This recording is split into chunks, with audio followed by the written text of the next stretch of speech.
Bonsoir à tous. Et merci d'être venus à cette célébration de la musique, à cette fête de la musique. Alors nous sommes ici ce soir pour la présentation de deux projets initiés sous le label UA Production. Je vais déjà vous parler des différents produits que nous allons présenter. Il y a donc des albums individuels qui seront présentés et il y a un produit qui a été fait avec un collectif qui s'appelle Expression Libre, dans lequel plusieurs artistes se sont exprimés et que vous aurez l'occasion tout à l'heure de découvrir. Nous allons donc démarrer cette cérémonie avec la présentation des différents albums. Nous allons commencer par l'album de Zeus Débli, présent dans la salle, que vous connaissez tous. Il aura l'occasion de vous parler des thèmes qu'il développe dans cet album. C'est un artiste qui n'est plus à présenter. Sans plus tarder, je vais déjà lui passer le micro pour qu'il nous dise ce qui l'a motivé à réaliser cet album et quels sont les messages forts qu'il passe à travers cette œuvre. Zeus Débli. Merci Axel de me passer la parole en premier, étant donné que je suis le patriarche du groupe. C'est connu, c'est vérifié, c'est noté, c'est adjugé. Donc tu fais bien de me passer la parole en premier. Je t'en remercie. Voilà, donc tu disais dans quelles conditions j'ai réalisé cet album qui va être présenté aujourd'hui. Mais je dirais simplement, c'est dans la continuité de mes réflexions. Un album, c'est comme une expression. Il y a des gens qui écrivent, il y en a qui peignent, il y en a qui jouent au football. Nous les artistes, on s'exprime, on est des acteurs, on joue des rôles. Et ces rôles qu'on joue, ce sont les phénomènes de la société qu'on exprime. Donc moi, je continue d'exprimer ce que je juge nécessaire d'exprimer. Et cet album, il vient à point nommé parce qu'on est en plein d'interrogation. On s'interroge tous de où est-ce qu'on va, qui on est et d'où on vient. Donc je pense que c'est une motivation de tous les jours. Et vous aurez l'occasion de le découvrir en même temps que tout le monde. Je te remercie pour ça. C'est un single de 3 titres. Il est nommé Kamito. Kamito, je suis imbu de mon origine, de mon originalité. Voilà, je suis africain, ça, tout le monde, si tout le monde n'a pas vu, c'est un peu compliqué. Hein. Voilà. Kamito, on nous a définis comme des Noirs, des Africains. Mais l'histoire de l'Égypte nous démontre clairement que nous sommes des Kamites. Donc pour moi, la définition de l'être de l'Africain, c'est un Kamite. Et ce qu'on croise généralement chez les Africains, on ne croise plus les Kamites, on voit des mythos. Des gens qui se prennent pour ce qu'ils ne sont pas. Donc Kamito, c'est le résumé de ce que je vois, c'est ce que j'entends, du comportement de l'humain qui fait tout le contraire de ce qu'il devrait faire.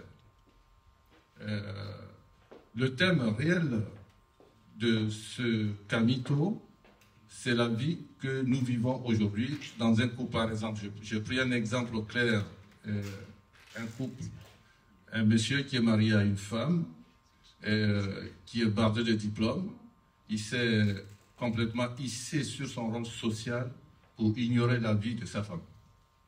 Donc la pauvre, elle vit sa vie de femme, comme on a souvent l'habitude de le voir. Elle est chez elle, elle ne voit pas son mari, elle se morfond et la vie passe, le temps passe. Mais ce n'est pas pour autant que Kamito délaisse réellement sa femme.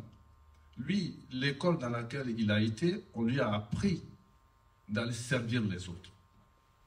Donc il va servir les autres, et il oublie que son premier service est d'abord chez lui. Et au fil du temps, il se rend compte qu'il perd beaucoup de choses.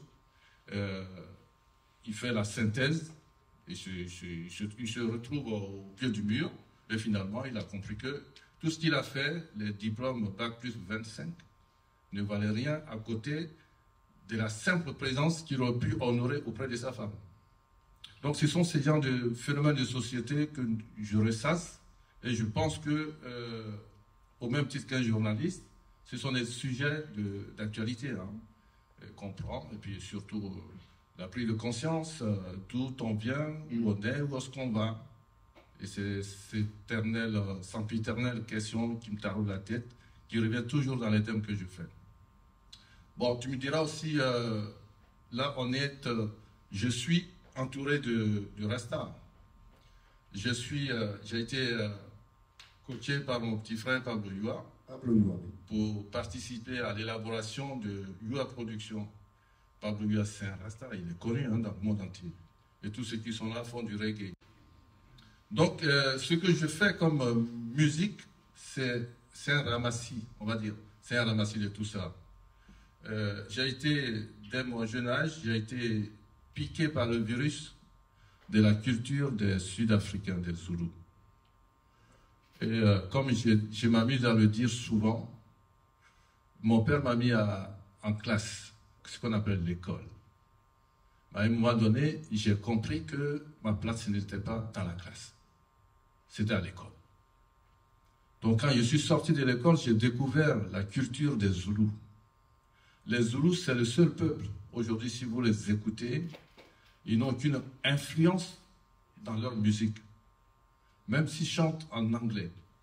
Et ça m'a touché. Quand j'écoute la musique qu'on appelle tradi moderne de chez nous, ce sont ces mêmes essences-là. Et je suis cette ligne-là. Donc les gens ont compris désormais que je fais textuellement comme les Zoulous. Je suis teinté dans leur culture rythmique, on va dire mélodique. Donc tout ce que je fais est teinté de ça. Mais par contre, j'ai une influence. J'ai plusieurs influences. Il y a le reggae, il y a la musique pop, il y a la salsa et les autres influences qui nous ont bercés. La rumba. La rumba, voilà. J'ai été un adepte aussi de la rumba. Donc il y a tout ça. Donc la définition réelle de ce que je fais, on en parlera puisque je ne vais pas monopoliser la parole, même si vous avez eu l'intelligence de me donner la parole en premier, mais je ne vais pas la monopoliser par contre.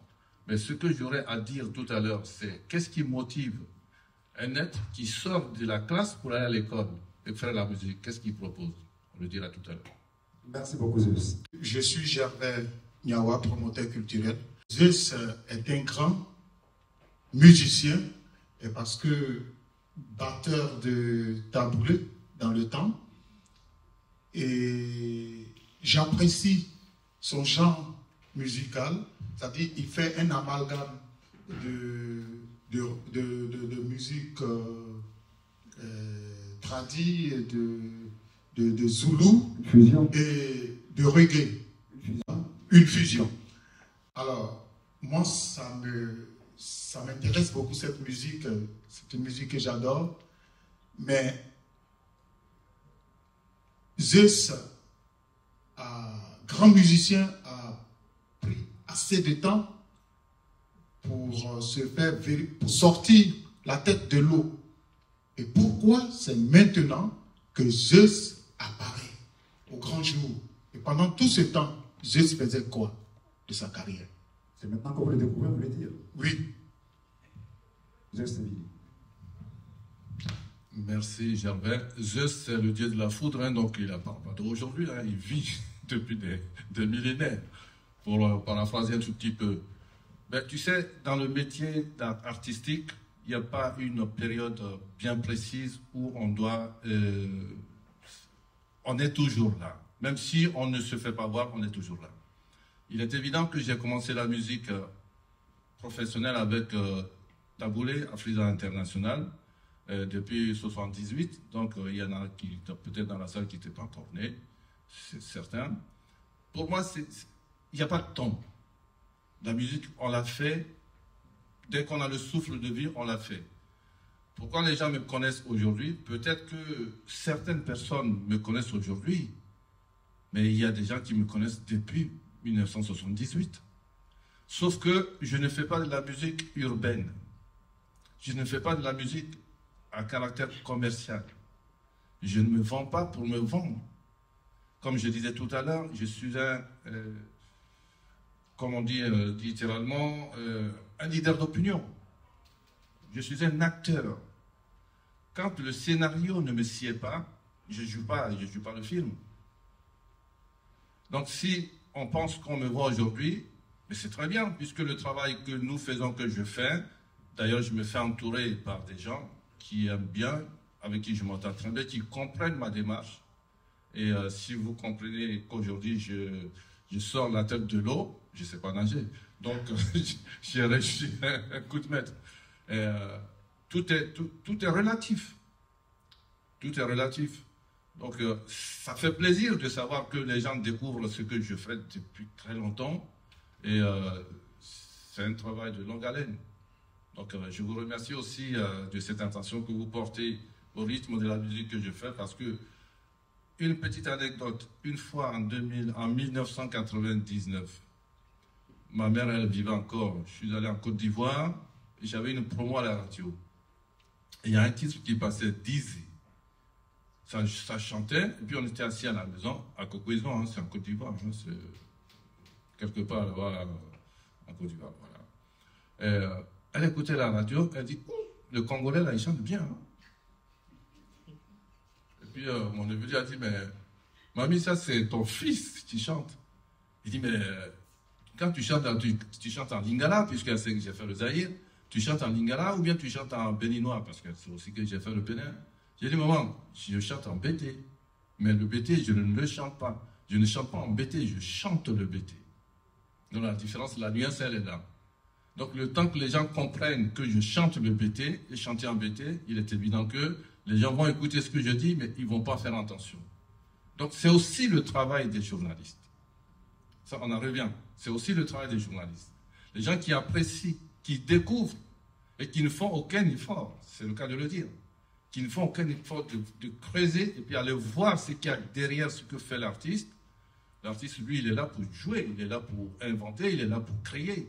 Mais s'il n'y a personne autour pour aller ventiler ça, on va penser qu'il est sous l'eau. Pourtant, il est en surface de l'eau. Hein. Voilà, mon cher.